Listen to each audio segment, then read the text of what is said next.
Welcome, everybody. I'm your moderator today. I'm Jeff Lipman, and I'm the president of SunX Malta. And I'm, along with my friends, Professor Daniel Scott from the University of Waterloo in Canada, and Professor Susan Beckham from Griffith University in Australia, who are the research directors of the program. We're a three-person, sorry, Suzanne, three-person executive of the Tpcc. Today, we're going to be releasing, as you know, our first stock take, and it's been undertaken. If you could change the slide, please, Helly. It's been undertaken over the past year together with some 60 global climate science and tourism experts who've assessed progress and gaps in critical dimensions of tourism climate action. And that includes adaptation, mitigation, policy, finance, and capacity building.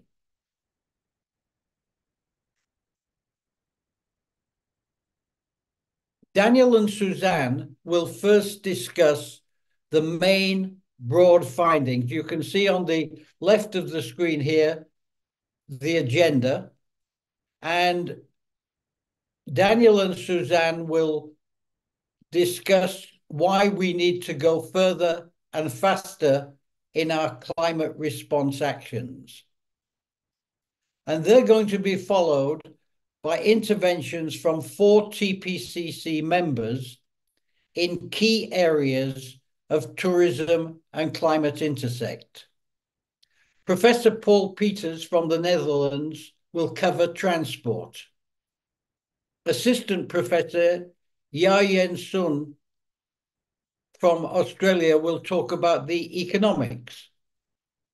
Dr. Anu Lama of Ecomod in Nepal will reflect on mountain tourism, and Dr. Api Movono from Fiji will deal with small island challenges. And I think you can see what we've tried to do is we've tried to cover a wide range of aspects of tourism and climate change. And we've also tried to bring a global context to all of this. And then following all of this, we'll have time for questions and answers with the audience out there. I gather we've got over 100 people on the Zoom and some 500 out there on Instagram and YouTube. And we hope to have all of this covered in the next hour to 90 minutes. So with that, I'm going to hand over to Daniel, who's going to lead us off on the main findings. Great, thank you, Jeffrey. Perfect. Let me also thank all of you for taking the time to be with us today. It's a busy time of year for everyone, and for those who are still at COP, perhaps. Hopefully the next couple of days go well there.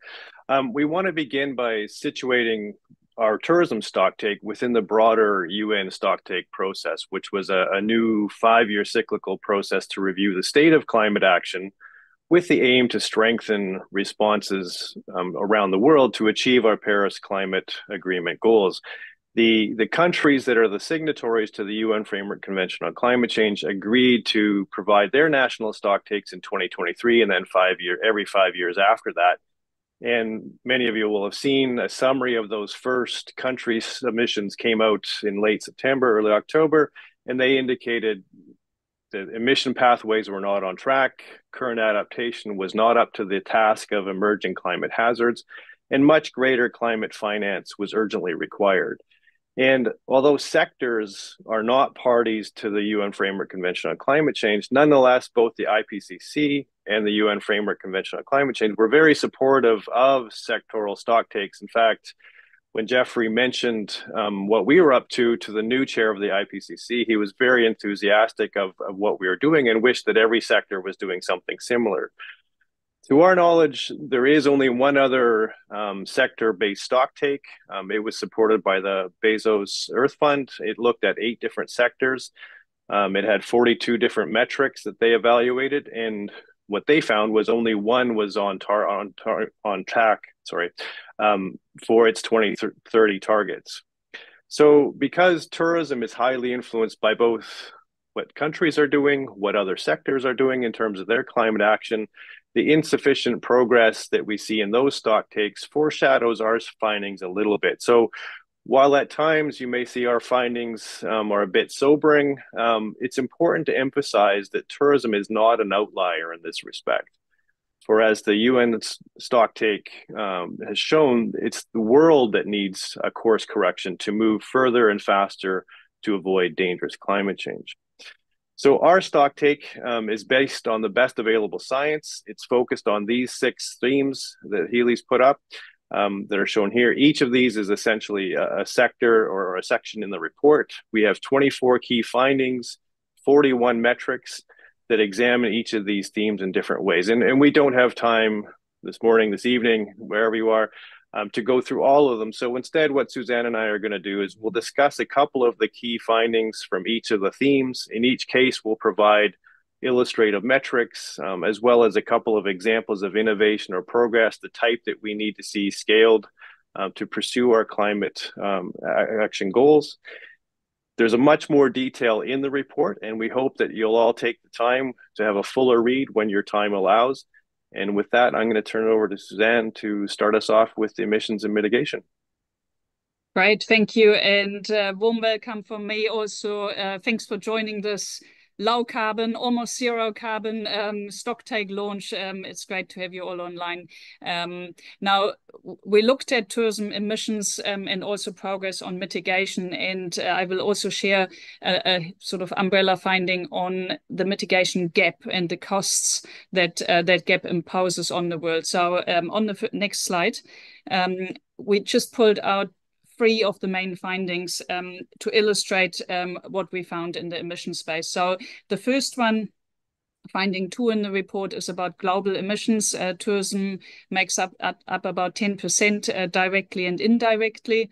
As a summary, and as Daniel said, not so different from the rest of the world,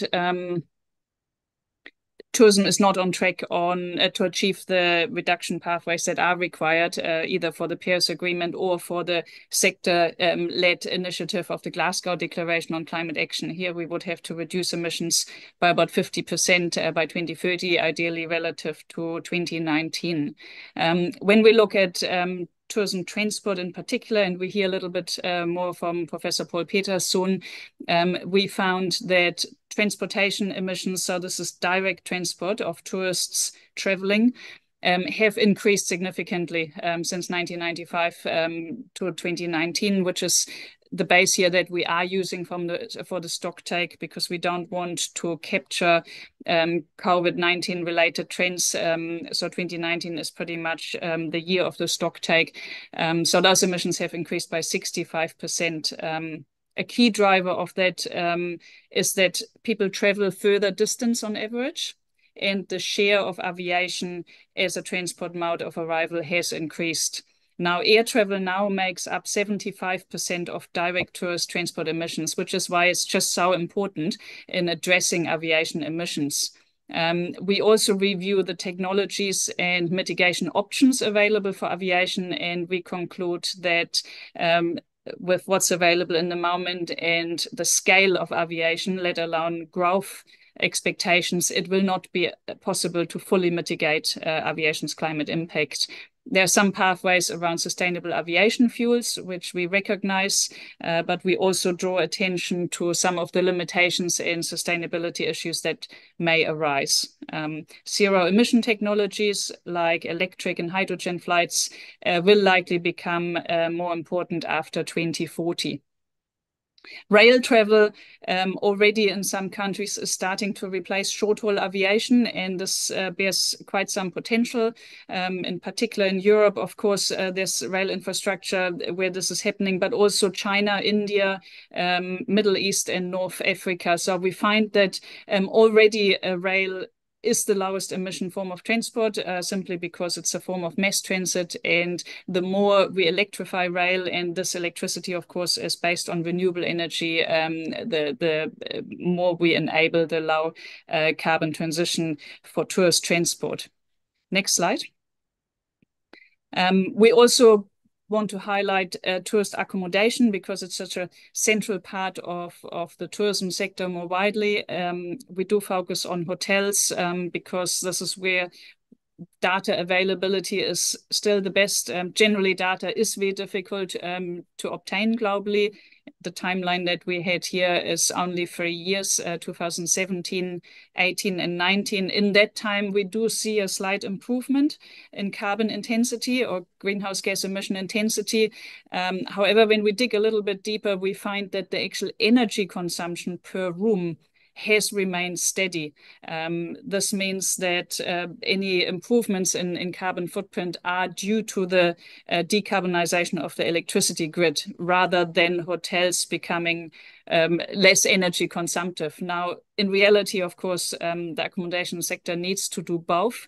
We need to obviously benefit from decarbonizing grids, and we need to reduce the energy demand.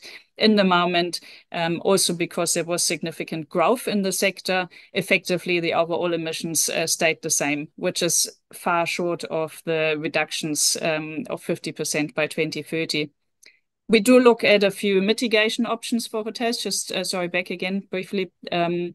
Because there is some progress on what hotels are doing in terms of their Scope 1, Scope 2 emissions, and even Scope 3, for example, in providing electric vehicle charging infrastructure. We have a map here where we assess the global extent to which this is happening, and other initiatives like providing bicycles or public transport links. Now, next one. With sort of effectively, we know that transportation and accommodation make up a big chunk of tourism's carbon footprint. Neither of those are on track, and transport has increased significantly. So we find that the overall footprint of tourism has increased. And if we look at the social cost, so external cost that this imposes on society, we find that effectively tourism's climate impact cost is significantly higher than the economic impact that it generates. Now, the fact that this affects vulnerable countries more so than countries of the North raises significant questions about climate justice, and we will come back to that a little bit later.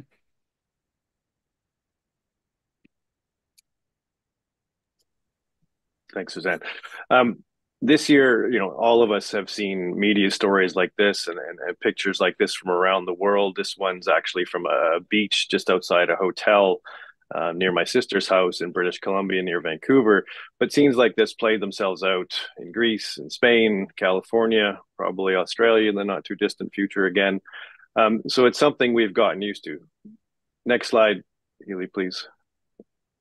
And so while we've seen this in the media, we've known for years, if not the last 20 years, that climate change impacts on tourism are going to be far-reaching. But after this year, we no longer have to imagine what some of those impacts are going to look like. Because tourism hasn't really fully internalized the impacts of climate hazards, we included several indicators of both observed and projected climate hazards in our stock take. That's something that some other stock takes didn't do. A couple of just quick examples. Extreme heat days across the Euromonitor top 100 city destinations are up 18% since the 1970s, projected to increase another 18 to 20% in the next couple of decades, much higher in some individual cities, so that was an average.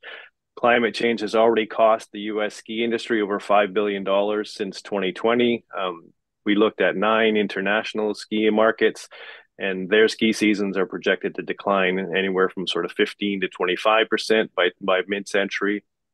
And somewhat depressingly, 170 World Heritage Sites are at risk to sea level rise by the end of this century.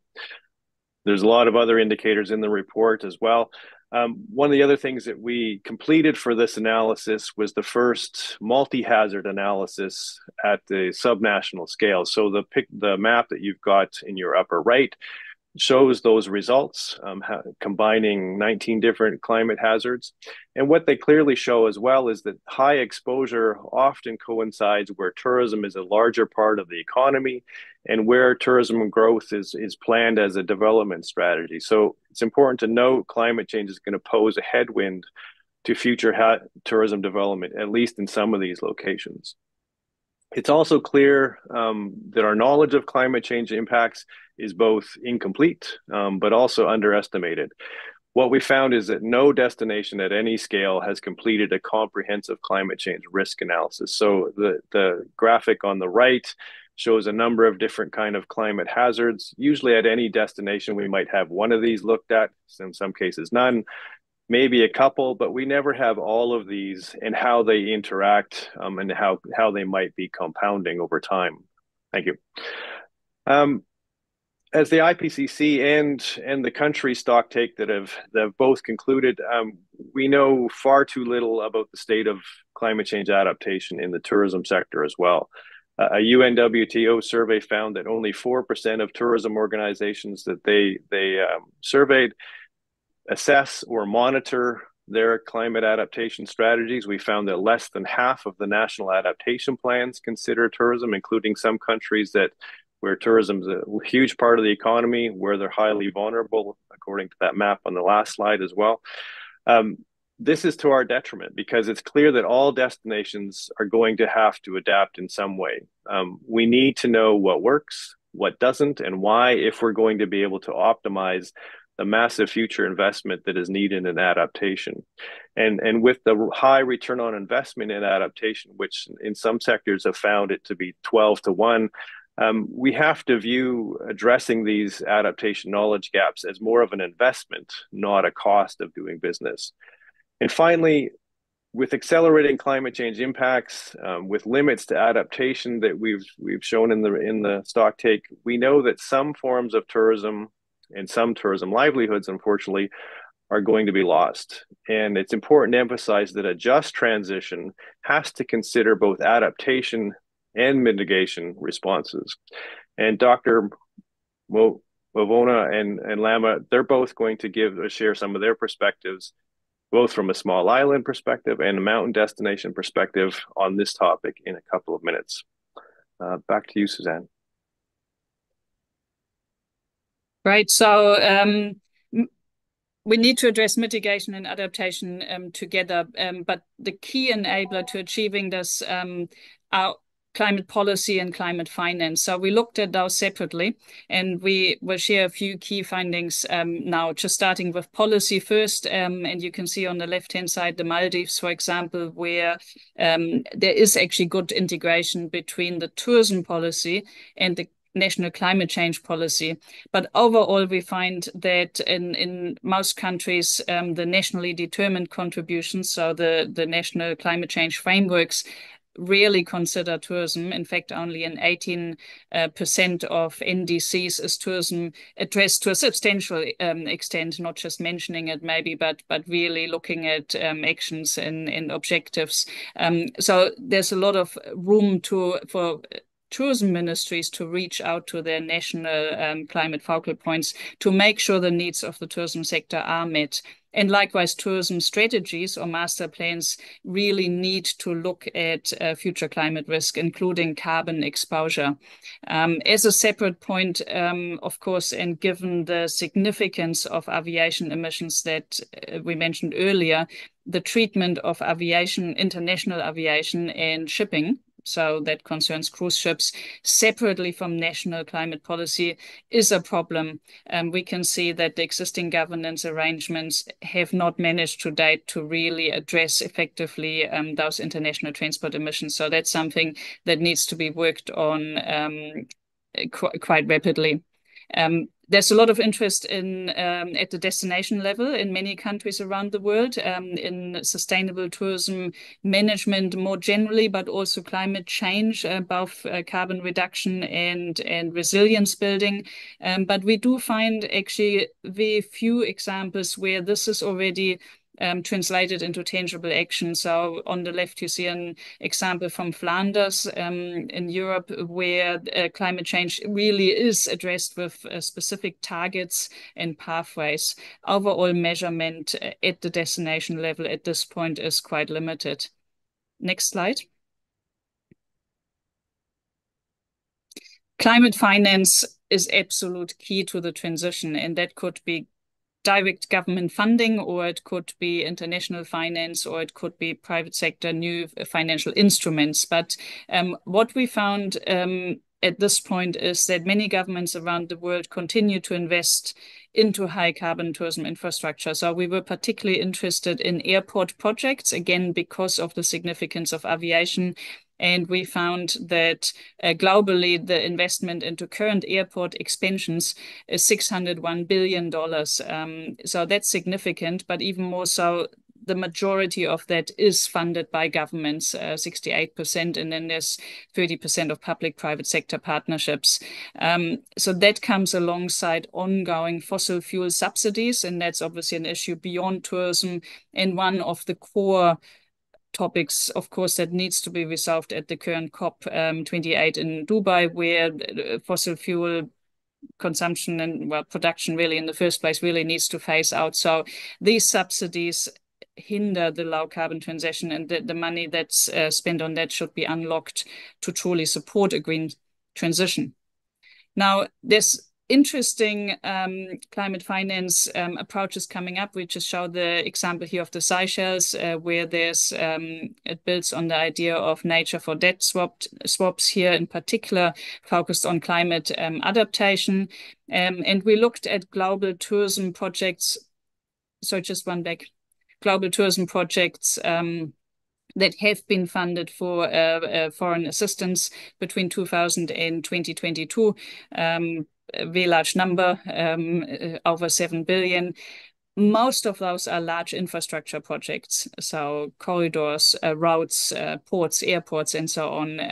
Then there's other smaller projects, 8% of which we could connect to climate action, mostly actually adaptation rather than mitigation. So I think in the future, the World Bank is starting to address that. Effectively, every project should have some climate component.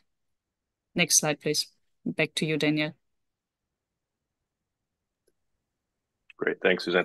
So the last theme that we looked at is capacity building, and capacity build is an important component. Those of you that know the UN Framework Convention, a lot of the different articles, adaptation, finance, technology transfer, even research and training, include capacity building as an important element. And the Tpcc considers it very important to creating some of the, what some call social tipping points for climate action. So that was something we thought was important to include in our stock take as well. Indicators in this area were limited, as Suzanne indicated. Data is often hard to get a hold of. Positively, that UN WTO survey found 30 to 40% of tourism organizations provided some type of training to their staff on climate action or sustainability more broadly. But as this figure on the right shows, there's an analysis that was done of 83 academic programs, academic tourism programs, I should say. And the results there were not nearly as positive, with only less than 5% of them having some kind of meaningful climate change content. And that leaves a critical skills gap, unfortunately, for the next generation of tourism professionals who are going to be responsible for moving the sector forward on its climate goals. Research capacity too, positively there, has increased a lot over the last 20 years, very positively, with many new contributions from scholars in Southeast Asia and African scholars. But climate change, the box on the bottom left there shows climate change still remains actually a fairly small portion of the published research by the Tourism Academy, so less than 4% on what we would hope would be a priority issue for the sector. So as our stock take demonstrated, the tourism community writ large urgently needs to find new ways, new partnerships to harness that untapped capacity of the Tourism Academy to provide decision relevant information to both policymakers, but to destinations making on the front lines, making decisions and investments, and to industry as well. Back to you, Suzanne. All right. So to sum up, as Daniel mentioned, there's obviously a lot of detail and evidence in the full report, but we feel that 4 themes really sort of came to the surface. One is the incrementalism. There's a lot of good intention, there's a lot of good practice emerging, but it's not enough. It's not transformative. It's currently outweighed by tourism growth. The idea of decoupling doesn't quite work at this point. So we need to step it up. We need to address the growth question. We need to pull all the levers to really accelerate if we want any chance to meet the targets for the sector. Now, the second one is around the policy making, which is not integrated. In fact, many countries would have very ambitious tourism growth strategies, often even relying on high carbon forms of tourism, whilst maybe the same country has climate goals that are in full agreement with Paris Agreement pathways. And so there's a policy conflict that needs to be resolved.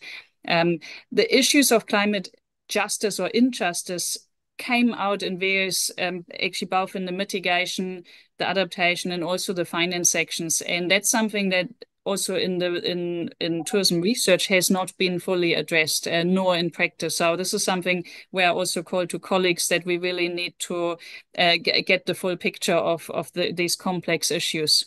And then the fourth one goes without saying that this transition is not for free. As Daniel pointed out, long term there's a good return. In fact, that's the only future we have. So we gotta invest in it, but that needs to step up.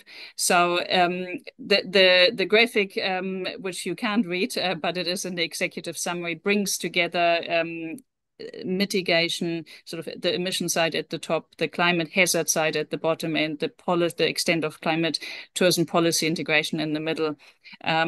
So with that, I conclude. Please, next slide, Helly. The full report will be available. We've got another launch event in, I'm not quite sure, about 10 hours time or 8 hours, be a short night.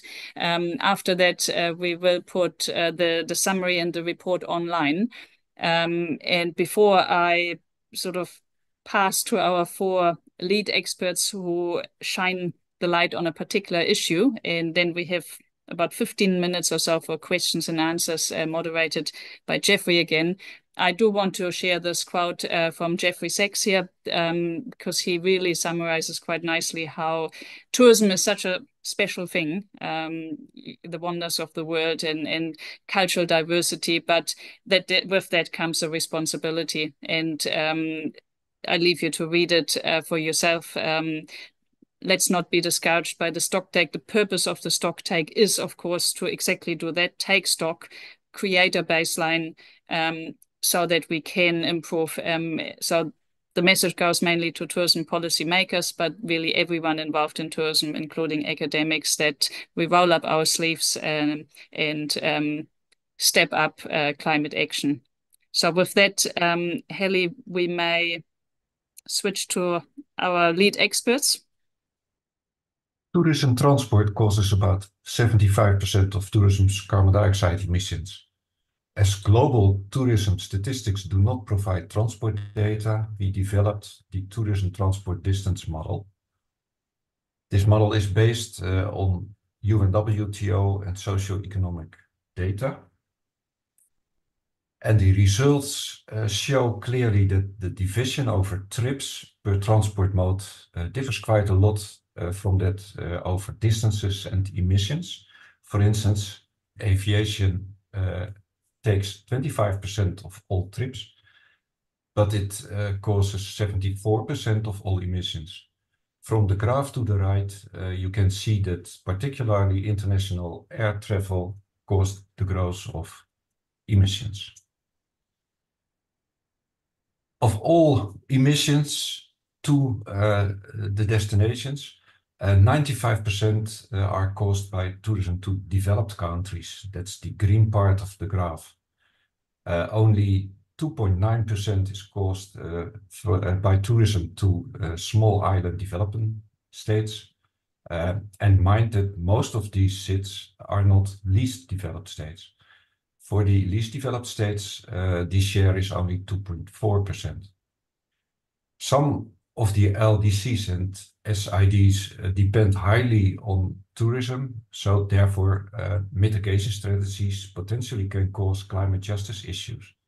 However, the small shares of emissions provide ample room for a fair mitigation policy. The future of tourism emissions is shown in this graph. The black line shows the business as usual case. The red line shows what we need if we want a 1.5 degree Celsius scenario. And the yellow line shows a tourism decarbonization scenario, which has the following characteristics. The revenues, the trips and the guest nights will develop as in business as usual. But for air travel growth, there needs to be a restriction until 2050. And it requires full electrification of accommodation, car and other transport, 100% synthetic e-fuels in aviation, and a fair international agreement on limiting airport capacity growth. The main findings about transport and emissions are that the transport emissions increased with 65% between 1995 and 2019. Rail is the big opportunity with fast growth already in Europe, Asia and North Africa, and the lowest energy use per passenger kilometer. And for the car, electrification and renewables are the essential solutions. Thank you very much.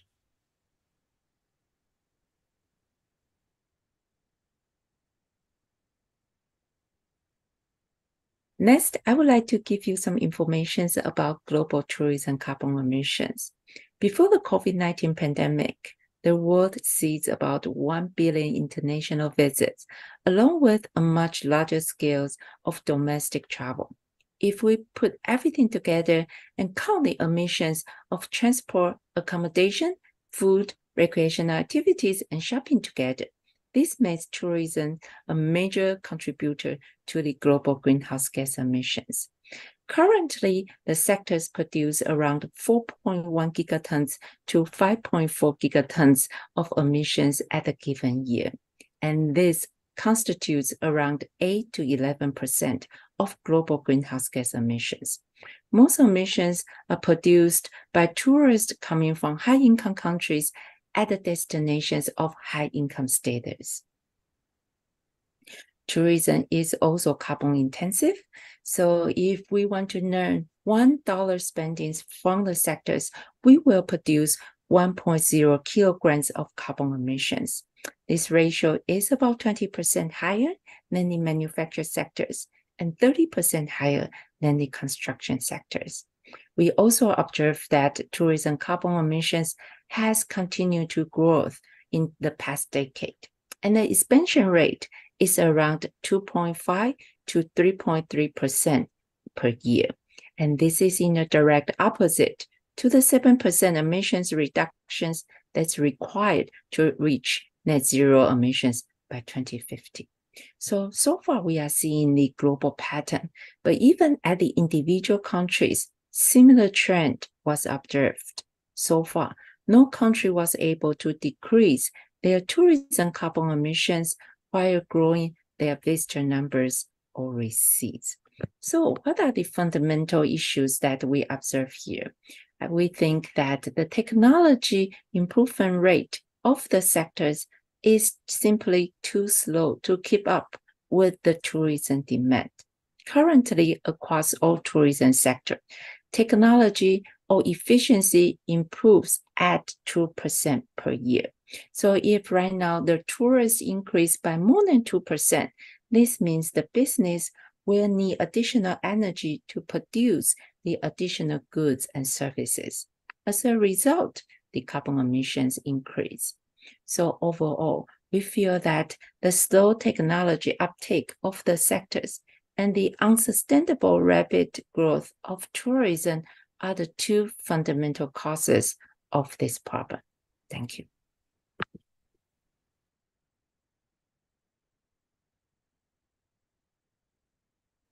Nisambulo Vinaka, and warm Pacific greetings to you all. It is indeed a pleasure and an honor to be able to shed some light on two key findings that emerged from the Tourism Panel on Climate Change Stocktake Report. In general, I wish to draw our attention to two key findings, which are findings number 8 and findings number 24, which speak to the inequities and inequalities that exist within the tourism climate change spectrum. The Stocktake report reaffirms the notion and the general understanding that we have that global tourism emissions are heavily concentrated in a few high-income outbound markets and destinations. As a citizen of the Global South and an indigenous Pacific Islander, the Stocktake report points to the importance of seeking out more equitable relationships and equitable solutions to the climate crisis. The unequal distribution of tourism emissions and potential mitigation strategies have important climate justice implications.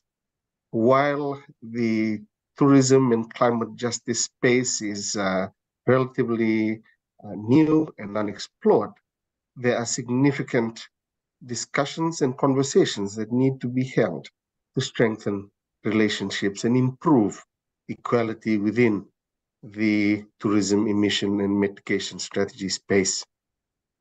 While saying that, it's also important to acknowledge that there are significant gaps between the global north and the global south in terms of research and scientific capacity. There are significant gaps, particularly in the global south's highly vulnerable countries and regions. So the Stocktake report, while highlighting many findings, I feel it's important for me as a Pacific Islander to identify and highlight that relationships need to be improved and the gaps between the global north and south need to be closed. And the Stocktake report also stresses that there is a need for a whole of sector leadership. That is what is required for tourism emissions to peak and decline substantially by the end of the decade. So what then can we do? What does the Stocktake report give for decision makers? What does it provide us? Well, in short, the report, in essence and spirit, encourages us to rediscover our relationships with each other and with nature, and that tourism should be a platform for climate action and help reinforce our roles as responsible custodians of the planet. Tourism has the potential, when done right, to realize these aspirations.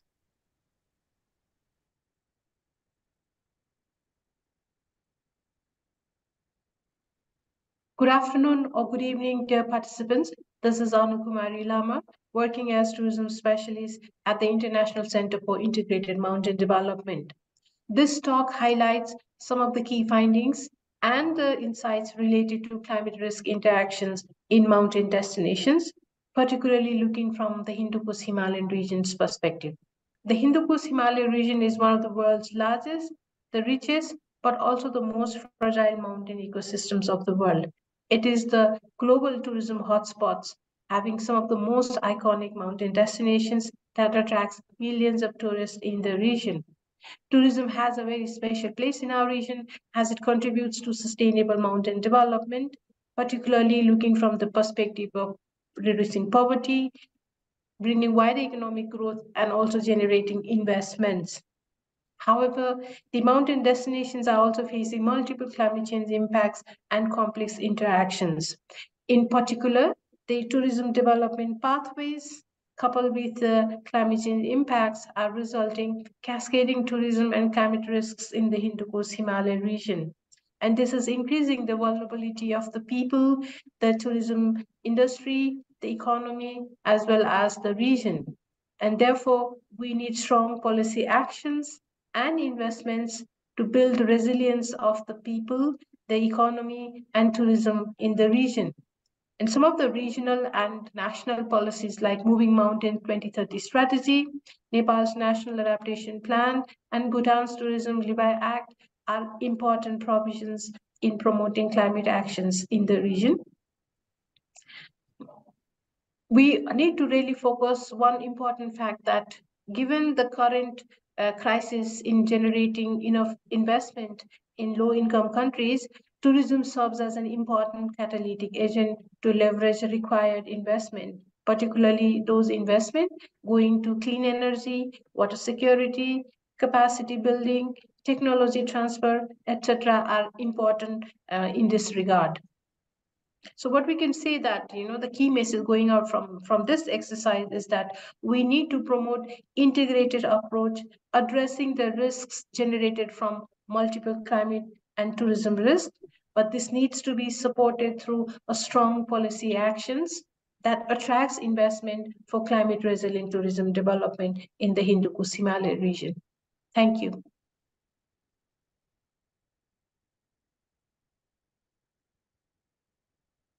I guess it's back to me now for the question and answer period. I'm happy to see that we still have 100 participants in the room.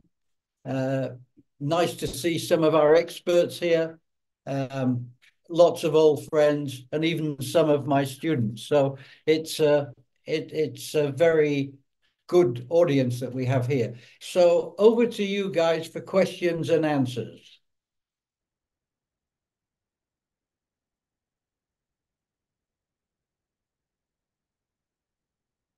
Okay, Chris Warren, nice to see you, Chris. Given this performance from tourism, does this mean certification has failed? Suzanne, Daniel, would either of you like to comment on that? I give it a first shot. It's a great question. And of course, you know the answer better than many other people, Christopher. I think it's not necessarily the certification as such, but it's the scale. Because if we think of how many, you know the numbers for Australia, we've once looked at those, the share of tourism businesses that go through any of these programs is minuscule. And so that comes back to the scaling that we talk about. And then, we've got we found plenty of examples with good practice, and that includes certified businesses. But is far outweighed by just business as usual. And that's why the overall trends just can't catch up. So and whether it's via certification or otherwise, but we need to scale that good practice. Yeah, Suzanne, let me just add one. Sorry, Daniel, did you want to come in? No, go ahead. No, okay, I just wanted to say, I don't think it's failed, but we shouldn't think, as we did 25 years ago, that it was going to be the answer. It's one part of a basket of solutions, and it hasn't failed, but Suzanne's point is right. This problem is a problem for everyone, and certification doesn't cover anything like a small portion of it. And last point, if it did, it would turn us all into kind of bean counters. I'm much more believing that what we're talking about here is a change in mindset and a change in behavior. And that's going to come from the big drivers. It's going to come from the big corporations and big companies, big airlines, big hotels, who are responsible for most of the emissions. Daniel? I just add to 2 quick points. Christopher, you can answer this question, as Suzanne said, better than probably anybody on the call. But in the certification processes, I'd actually like to see either the climate change elements strengthened or added, depending on the certification that one's talking about. The other way I'd connect this is, I think it will become useful to connect the certification, the data collected, the reporting related to that with climate change disclosures, which are going to come. Certainly, as Jeffrey said, for the big players, that's going to be mandatory on many stock markets probably within the next 1 to 3 years, both in terms of climate risk and the carbon risk. And I think if that trickles down into some of the certification process, that will actually be a good thing for those who use the certification, because the banks and other investors are going to ask the same questions of smaller players as well. So if you're getting that information through the certification process, that's a useful thing to add as well. Thanks, Daniel. I see another question here from my good friend, Mario Hardy, and good to see you here, Mario. Thanks for joining us. Mario asks, does the calculation take for account emissions from tourism construction, hotels, resorts, airports? Daniel, Susan? I think that's almost one for Yayen. If Yayen, do you want to comment on that, how it's included in your global estimate, and maybe also the update of it that will come out very soon? So I pass that ball to you if you don't mind. Thank you. That's a great question. In our estimations, we only include direct emissions from the business as well as the indirect emissions from the supply chain in order to produce all the goods and services consumed by visitors. So what you're saying that whether we have considered the emissions from the constructions, no, our number has not included that element.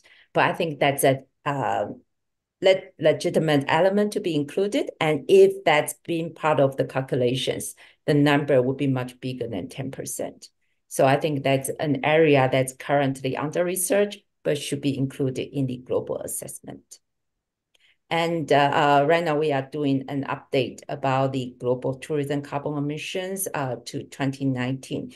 And the number, in fact, is much bigger than some of the values that's shared by the WTTC report. But hopefully we can share some insights in very soon. Thank you.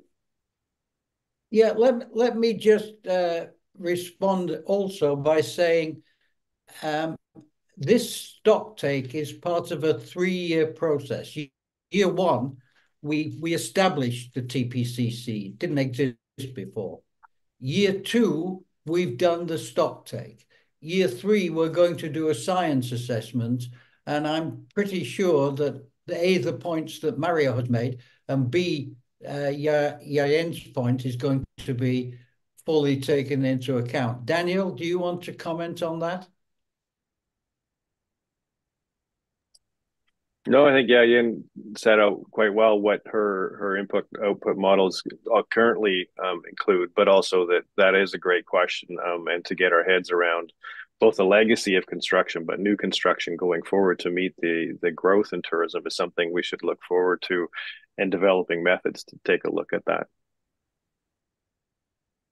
And now we have a question from Sibyl Reed-Miller from Chumbi Island in Zanzibar. And Sibyl, I can answer that one very quickly. Sibyl is asking, as a member of the task force of UNEP Regional Ocean Governance Strategy for the West Indian Ocean, could we do another session for that task force and WIO stakeholders?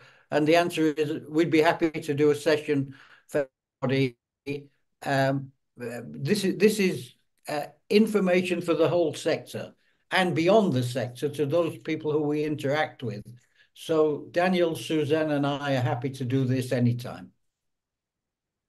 Michael Barrett, the airport industry has been monitoring its carbon footprint, introduced a carbon accreditation program some years ago to acknowledge efforts by airports. Should the stock take not encompass this important sector of the tourism industry? Let me say, before I hand this over to Susan and Daniel, the ACI and the airport industry were ahead of the game. But, and it's a rather big but, their calculation does not include one small component of their activity, which is the airlines. So what the airports are doing is they're basically covering a system for a security management system and a shopping center. So it's great that they've made this initiative, but we shouldn't be deluded by it. Daniel, Suzanne? So I might just quickly add that we had quite a process to determine the key metrics or the indicators that we would use. And so we filtered from a rather large set where we actually had airport carbon intensity and improvements included in the long list. And then it was a matter of focusing and like Jeffrey said, in terms of materiality, even though we actually recognized the good progress in some of the leadership, it just didn't stack up in terms of the impact, the contribution to the overall footprint. That's why it's not in there, but not forgotten. I think, Paul, I don't know if you had your hand up to answer this or ask a question. No. Okay. Okay, and Dale Honeck, Dale, for those of you who don't know, for many, many years, ran the tourism division in the World Trade Organization. And good to see you, Dale. How can we persuade WTTC, UNWTO, and other major tourism organizations to lobby seriously for ending fossil fuel subsidies? I don't hear Daniel or Susan leaping in here. I guess as a former president of WTTC and Assistant Secretary General at UNWTO, I should say we would have significant difficulty, Dale, in persuading these organizations to do this, notwithstanding that this is 35 years in the future. My own analysis is we will not be able to persuade them. All we can do as a TPCC is to put hard information out there, let them look at the realities, and as we move forward into a time of more intensive extreme weather, the extreme weather situation is never going to get easier because the fossil fuel stuff is up there. And even by 2050, the plan is not to reduce it. The plan is to hold it straight. So all we can do is tell them what the consequences of their lobbying activity is and tell them to look at their children. Sarah Habsburg, what keywords, phrases, methodology were used to assess climate change integration in academic tourism programs? Suzanne? I pass that to Harald because I can see Harald, but it is also included in the report. But Harald, if you want to briefly give a synopsis, calling you out here. Well, thank you very much. Shortly, because I have to leave then, but I'm back in the evening. Anyway, very shortly, we did a research or a survey among international study programs which have in their title an explicit relation to sustainability, green, sustainable, etc., all these kinds. And what we were able to find was that the integration of climate literacy was absolutely rare. So, and the explanation, it's my interpretation, is that it's simply not sexy. Yeah. So it seems to be a contradiction to attract students, customer, in order to teach them how to make good tourism, and in the same time showing them, yeah, but principally we have a big problem with this. So there are very, very few programs which are directly specialized on climate change, climate literacy, but in general, but very rarely with tourism and climate change. So this is the absolute exception. And I think another explanation is also that still in this systemic interconnection, those who are doing the research in tourism and climate change are less integrated in teaching and promoting and developing curricula. So we have to be more active in penetrating the teaching market, but we can't do all. Thank you very much. Thanks, Harold. Thanks, Harold. And Suzanne, you wouldn't expect me to let the opportunity to pass to say that at Sunex Malta, we do have, I think, the only dedicated program, a postgraduate diploma on climate-friendly travel. And that takes account of Paris 1.5, the SDGs, and nature-positive tourism. And that also is a good lead into the question from Benjamin Carey, who was asking, every tourism strategy that he's worked on tries to align tourism development with the SDGs and promote climate resilience and adaptation. But ultimately, it's up to the client governments to adopt or not. And his question is, what can UN agencies do to compel all countries to change direction to address the climate emergency? And let me again come in quickly and say, all of you know, the UN is as strong or as weak as its membership is.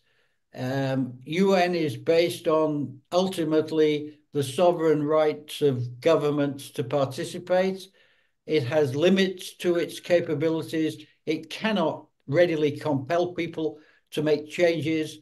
And again, as an observer, I would say if you look back over 50 years of UN activity on climate change, back to the Stockholm Conference in 1972, the first Earth Summit, I think you'll find that the UN has worked incrementally, as Suzanne's slide show, to push governments in a certain direction.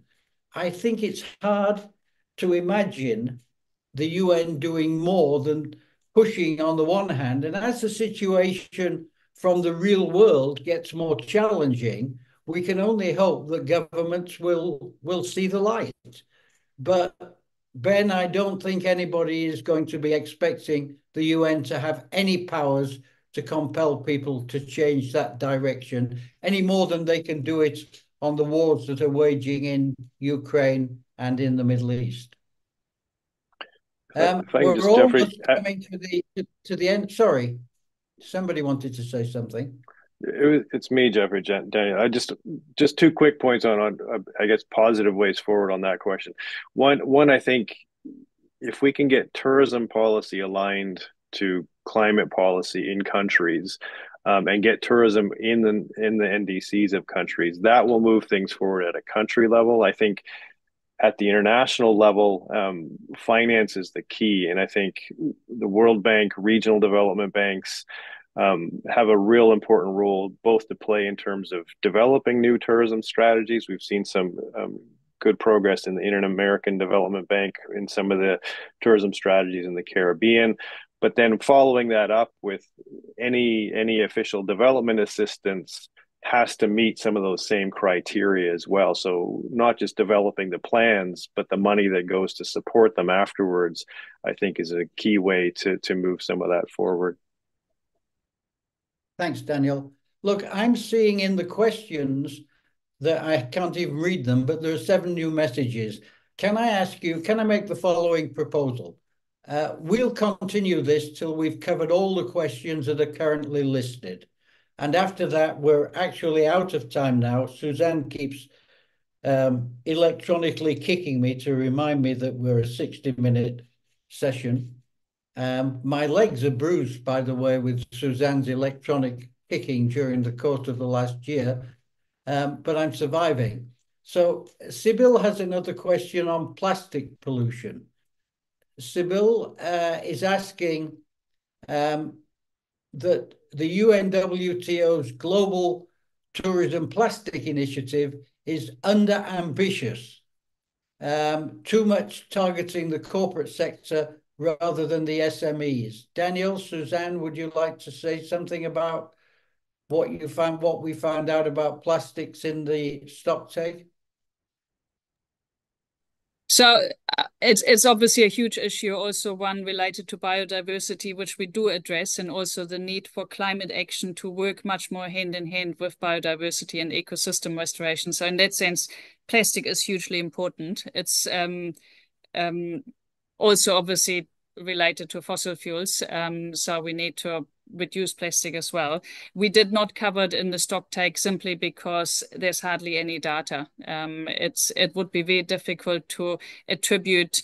There were a few regional studies in the Mediterranean how much plastic is generated by tourism, but there wasn't enough to truly get a global picture on how much plastic and whether there's been any change. So I think if anything, the stock take has, so we've got 40 metrics on data where we feel we can develop a trend, or we already did establish a timeline. Then there's a box of things that we feel more needs to be done. So we can write PhDs to the end of our lives. Plastic might be one of them, and it's linked to climate change. So it's a really valid question. Is it ambitious enough? I mean, it's in some ways, just like we concluded, we're not ambitious enough to really make a change on all of those issues. Thanks, Suzanne. I really would ask you to stop putting new questions up. You can message all you like. I'm going to run through 3 or 4 more. Burkhard Herbote is suggesting that there's a limitation to the UN system because normal consumers don't take these issues seriously and don't tune into the UN. And his question is how to get the attention of the real world. Daniel, Suzanne, any views on this? That's one of the key questions as well. And we couldn't, as Suzanne said on other things, there were some surveys out there, but there really wasn't a rich body of research that we could rely on to show us, is the transition to low carbon, climate resilient tourism going to be consumer led? And when we actually asked our 30, 60 experts involved, they too were pretty much split on that issue. And so it remains to be seen, both can it be consumer led? And that is a challenge. I teach in our Master of Climate Change program. That is a fundamental question, not just in tourism, but across other sectors. How do you get people to transition to transit? How do you get them to put heat pumps in their homes? And the list goes on. How do you get them to support certain governments that are taking action? And that is a really important area of both climate change communications. But that process of sustainability transitions, there's scholars that focus just on that. And if they had the answers, we'd be much further ahead than we are. So it is a challenge, certainly within individual countries. And then given the politics and other things in other countries, it is a difficult question to say how is that going to work its way forward, unfortunately. But a great question. Daniel, yeah, it's a good question. Daniel, I'd just like to add as well, I'm personally very wary of trying to push the climate responsibility down to consumers in the form of making everyone feel responsible for their own carbon footprint and believing that that's the solution, and letting the big polluters, and this, as Susan said earlier on, this is all about scale. And to change the whole world of consumers through personal carbon footprints, carbon offsets on flights, a whole range of stuff is not going to be the right solution. It's the big players, that big government, big oil companies, big industry, who actually have the capacity to change this. And it leads to one of the questions that's also here, which is a question about sustainable aviation fuel. And that's very much a case where the airlines say this is the only solution, and the customers are increasingly being asked to pay for green flights, for carbon offsets, and you don't know where the funds are going. you have no idea. It usually hits you somewhere between, would you like to take extra insurance and would you like to sit next to the person you're traveling with? Pay a bit more in each case. Oh, and pay a bit to have your flight offset, even though the flight is taking off, whether you're on it or not. So I'm a bit wary of how the industry, and don't forget the personal carbon footprint was created in BP, British Petroleum. So I'm suspicious of it anyhow. It was to pass the guilt requirement. Okay, I'm sorry, Geoffrey. Mr. Paul Peters has his hands up quite a while now. Maybe you didn't saw it, so I can't see it on my screen at yes, all. But Paul, yes, sorry, okay. Paul, would you like to come in? Yes, please. Thank you. Because, well, you just mentioned the sustainable aviation fuels, and more in general, the single most important UN organization that could do something is the ICAO, the International Civil Aviation Organization.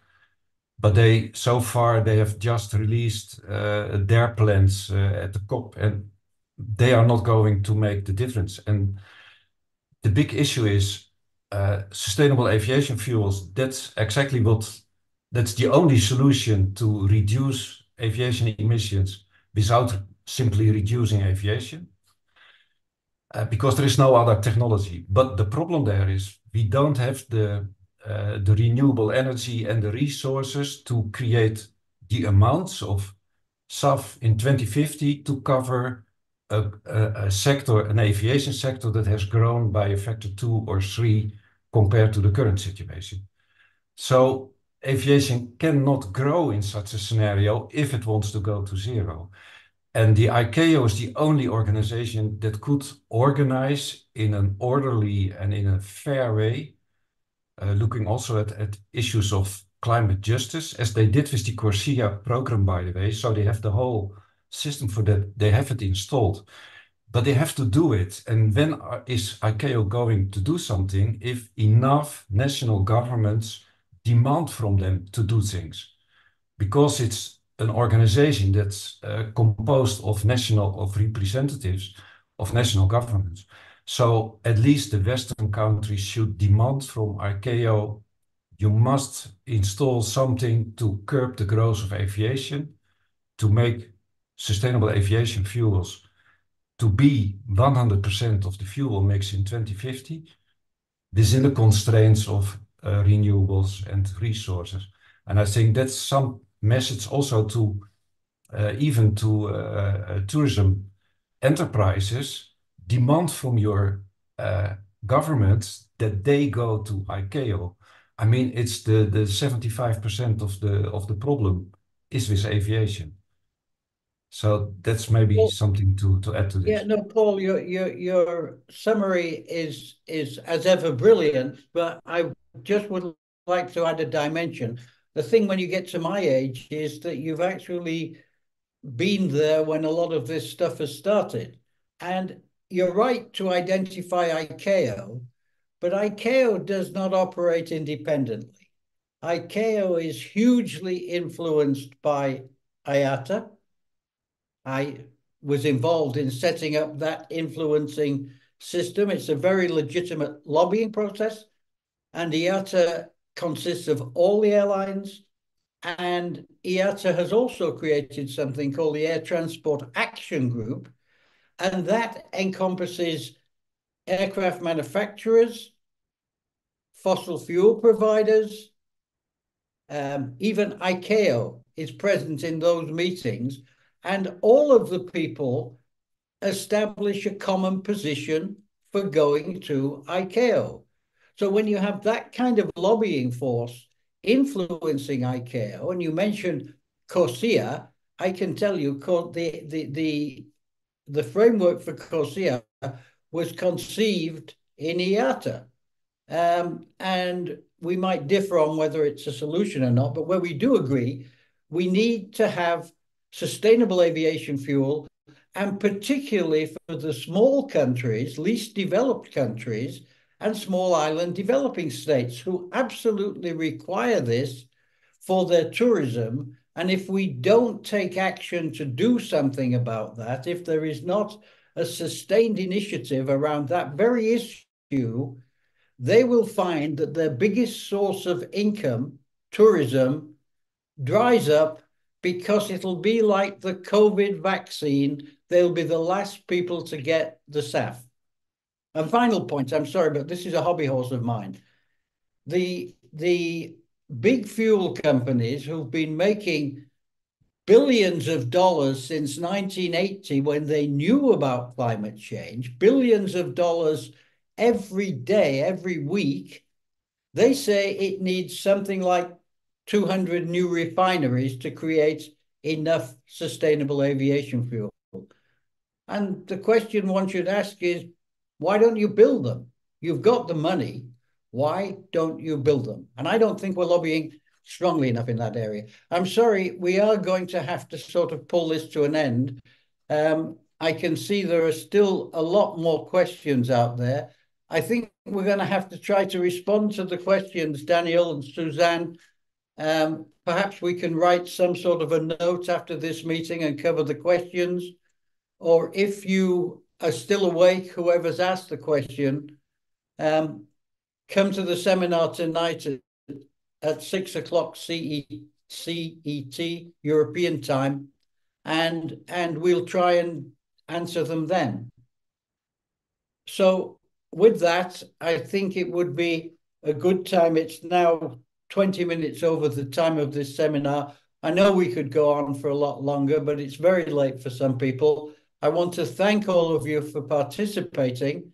I particularly want to thank my colleagues, Suzanne Beckham, Daniel Scott, and Lee Helly, for all the work you've done in the background. And last but not least, to Reza Soltani for hosting this webinar at the Institute of Tourism. So with that, thank you, thank you, thank you.